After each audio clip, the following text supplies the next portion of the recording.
the emergency? Hi, I'm at the corner of Pleasant Hill and...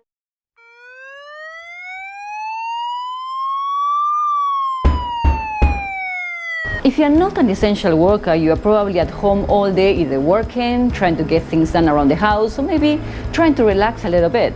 But your neighbor has a child with autism that won't stop yelling. And at this point, you're just one step closer from calling the police.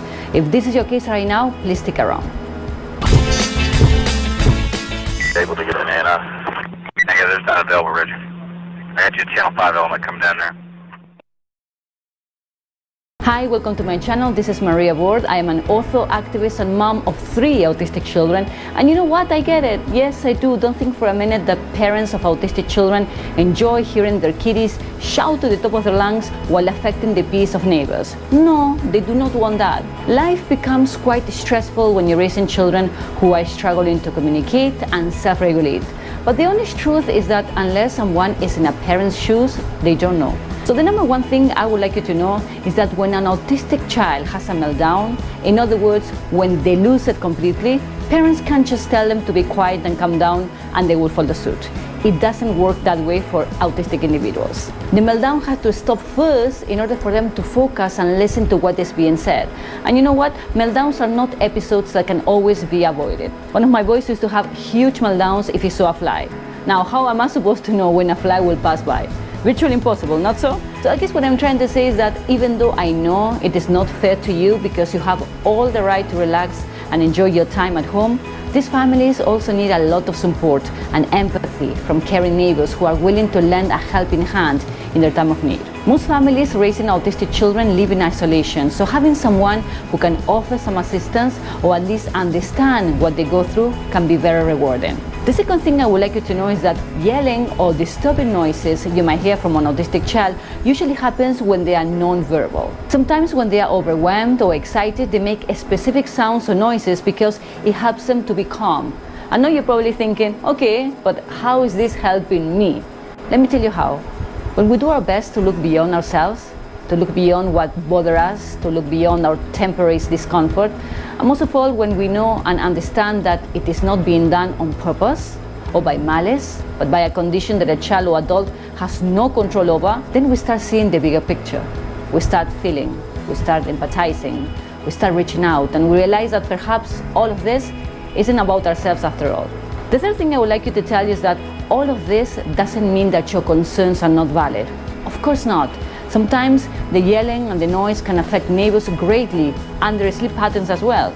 But instead of calling the police or child protective services, please reach out to the family first. Try to find out exactly what is going on and try to calmly express how all of this is affecting you. Discuss what could be done to alleviate it. If you feel uncomfortable to approach them face to face, please consider writing a caring letter and explaining what is happening and your desire to meet and talk. You'll be surprised at how afraid sometimes parents raising autistic children truly are. Many times they are worried. What if my neighbor calls the police? What about if my landlord gets too many complaints about my child and kicks us out? Where are we going to live? How are we going to make it?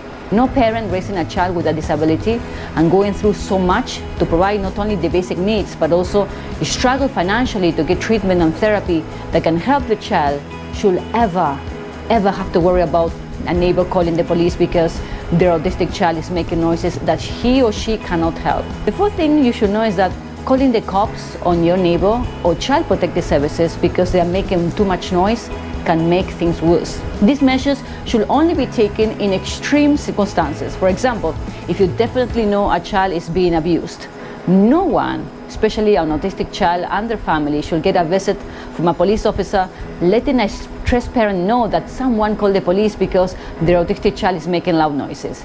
This can be a very traumatizing experience, not only for the family, but for the autistic individual. Calling child protective services could mean that an investigation can be opened and that child faces the possibility of being removed from a loving and caring home and placed in an unfamiliar environment that could cause their behavior to worsen. The fifth and last thing I want you to know is that I know you can be the kind of neighbor that can understand what this family is going through and that you are willing to reach out to make someone's day a little brighter. I really hope you get to relax a little bit, and thank you so much for watching this video, because this means you are willing to work things out for the benefit of all. If you found this video useful, please consider subscribing to my channel and leaving a comment in the section below. I always love to read about you and your insight on these issues.